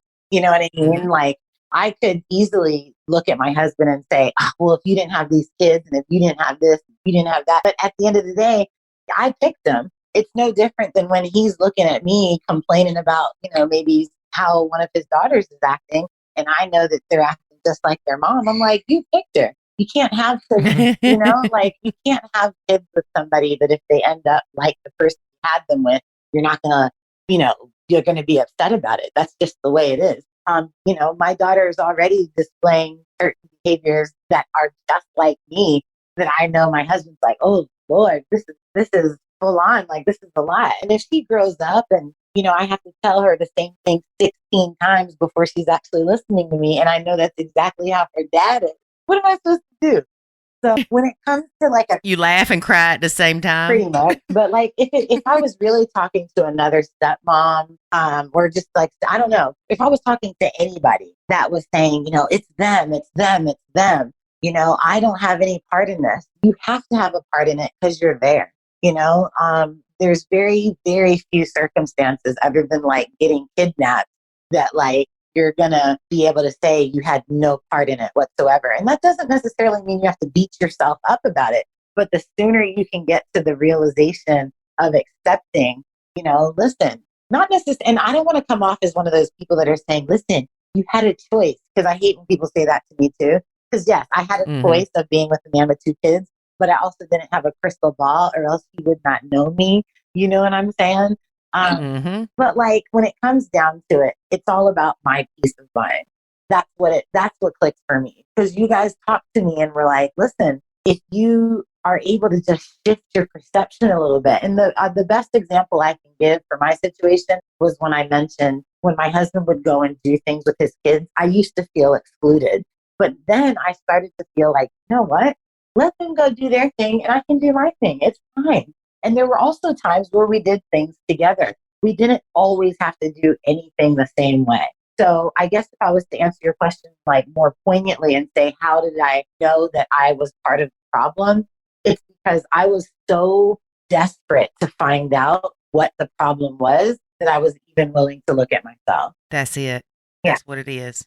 You nailed it on the head. I knew I should ask you that because you would be able to phrase it the way that I've been trying to come to in my head of how do you explain this? And the fact that it's not that it's our fault, but we are contributing factors. Absolutely. Because at the end of the day, it's no different than when I made the dishes a huge deal. Of course, I have a right to have the dishes a certain way in my house, but like nothing's perfect. And look, people talk a lot in groups that I've seen saying, well, if your bio child did blah, blah, blah. I don't know. It's not my bio kid doing that. I'm annoyed by this specific situation. So what can I do to shift my thinking where I'm not? That's all there can be. I mean, I'm either going to accept it and learn how to be happy with what I've got, or I'm going to be mad a lot, arguing with my husband and in another blended family because I couldn't make this one work. You know? Amen. Yep. Yeah. But perception is reality. It is 100%. Somebody's. Yeah. When you change your perception, you change your reality, and that's what you've done. Yeah. Well, but this always gets me, and I've said this before, is if something happens, my perception is one thing, David's perception is another thing. What is the true reality? Yours, Lori, obviously yours. Yeah, yours is true to you and mine's true to me. That's right. I'm just living in your world. Exactly. See how much he's learned, Ariyana? I sure do. Aren't you proud of him? You've seen him grow in the last year too. Sure have. All right. Well, we want to go ahead and let you go, but we definitely appreciate having you on the show and talking about your experience. And thanks for filling us in about how the Academy's helped you, because even though we can see things progressing, oftentimes we don't know, all the story behind how it's taken you from, that, what was that you said? Looking like you came out of the gutters. Yeah. I was going to say, she said drain, not gutter. We don't have drains over here. We have gutters. But yeah, I mean, but you came in somebody who they didn't have any hope at all till now you're like, dude, I've got this. I'm doing good. I've got the tools. I know where to go to get the help I need. And even though I'm still working on everything, at least, I found a place to make it work. Yeah. And thanks for giving me the opportunity to even talk about it. It allows me to kind of go back where I've come from and where I still would like to go. And yeah, I really do appreciate having an opportunity to hopefully help anybody else that listens. And you make sure that you tell Connor hello for us and that we look forward to him being on a coaching call soon. There you go. We will. Thank you so much. Thank you. So we're going to try something new with our outro. Okay. We are going to share testimonials. Okay. Just one? Just one. I mean, we're already kind of long on the intros, David. Well, yeah, I mean, that's the only time you and I get to talk. Yeah, but, I think getting close to 3 hours on a podcast is a little lengthy. But it's so worth it. Okay. This testimonial was in our Facebook group, and it says, I love my stepkids. I nacho my stepkids, and this has led to a dramatic increase in affection between us. I'm no longer a target for them, and their mother cannot accuse me of trying to take her place, as I no longer parent them at all. I cook for them, provide them comfort, love, shop for them, clean up after them, albeit begrudgingly, but I am not mom, and that is okay. That is a good one. It is. And see, a lot of the difference here with this lady and myself was I didn't cook for your kids because it caused me tremendous stress. It still caused you stress. I don't like to cook on a good day. And the fact that they would be like, that looks like dog food. No, that's why I did not cook for my stepkids anymore. At times, I did not shop for them because to me, they needed to learn to appreciate me. And they did that by learning that they were not getting honeycombs unless I went grocery shopping and bought it for them because you didn't. That's right. And this reminds me of something that somebody said to me the other day that, and I know you did this, was if the kids would be like, oh, I'm so glad we've got honeycombs, you would say, well, you need to thank Lori. She's the one that got them. Yeah. Or if I actually bought something for the kids, I'd say, here, I got this for them. You'd be like, no, you give it to them. Yeah. Oh, I remember that frequently, that, you didn't really want to have an interaction with them. And so you'd be like, here, I bought everybody a candy bar. And I'm like, well, then you give it to them. There needs to be that positive interaction there. Right. And so you'd be like, okay. Well, and honestly, when I bought them a candy bar, sometimes it was because I bought my son one and I didn't want to leave them out because I just thought that was rude. Right. I don't think if they were here.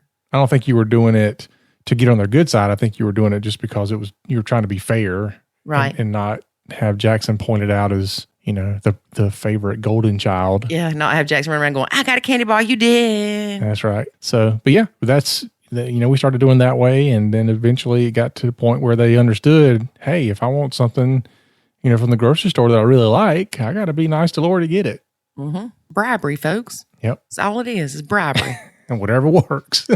But they also learned very quickly, if you left an empty cereal box in the pantry, you weren't getting that cereal because in my eyes, that box was slap full. Yep. If it's still there, then apparently you still have some. Exactly.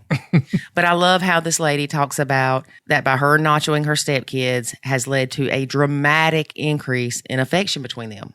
Oh yeah, it does. That's what happened to us. It's amazing that it's almost like night and day how I was with your kids prior to Nacho versus how I am now. Oh yeah. It is night and day. Yep. Instead of them wanting to kill me, they're wanting to show me something good they did. Yeah, they do. And I no longer worry about them trying to burn me at the stake. Yeah, I know your son does that to me a lot. It's like, David, come here, look at this. David, come here, look at this. David. Yeah, I've got a good relationship. And I'm thankful for that. Of course. But you nacho him in certain ways. Oh, I have to. Now, let's just clarify, though. You never got to the point with my son that I was with your kids. Jackson's never hated you. You've never hated him, kind of thing. I mean, I know there's times that you both have not been happy with each other, but it wasn't that bad to where you had to disengage fully for a year to heal from the hurt and the pain and the resentment. But you nacho him when it comes to discipline. Yep. Chores. Is that a thing? Don't roll your eyes at me. Homework in school. What else? Anything I can get by with. Yeah, pretty much. But he knows that you are there for him if he needs anything. Yeah. Yep. Yeah, I keep his little business going. Yep. My little entrepreneur. Yep. So y'all have found something to bond over, the entrepreneurship. Yep. So I'm thankful that you and Jackson have the relationship that y'all have. It makes me happy to see him share things with you and you help him with things. And so anyway. Well, I do think it's easier when it's a guy and the kid's a male. I think those are the easiest dynamics. Well, I believe it was Ron Deal that talked about the difference with a stepdad and a stepmom. I mean, we knew that before he said that, but very rarely do stepdads have the same issues that stepmoms have in a blend. Yeah. Stepmoms oftentimes have issues with the stepkids, at least they feel that way, and the stepdad has issues with the stepmom. For having issues with the stepkids. Yes. Yeah. It's a vicious cycle. Not that it's always that way. We do have some men in the Facebook group that have issues. Oh, yeah. Well, I'm just saying that oftentimes those stepmoms look at stepdads and go, oh, y'all have it easy. You know, you don't have a lot to have to deal with, or how is it that you nacho so easily? Or because normally men are not involved in the caregiving of children. Yeah, but we also don't swoop in trying to save the day. Okay, folks, that's this, the end of this. Again, davidhaters.com. Yeah, so anyway, just saying. Just saying. Well, women like to have control and fix things and make things better. And in doing all that, you do the opposite sometimes. All right, that's our show for today, folks. He's getting ready to get shot with Little Nerfy. I got my own. Go ahead. All right, that's our show for today, folks, before I get shot again. All right. Make sure you join us next week as we hear from somebody else who's going cray-cray. David. I got to go, y'all. All right. Bye. Thanks for listening to this episode of the Nacho Kids Podcast. Find us online at nachokids.com. Until next time, remember, life is good when you nacho.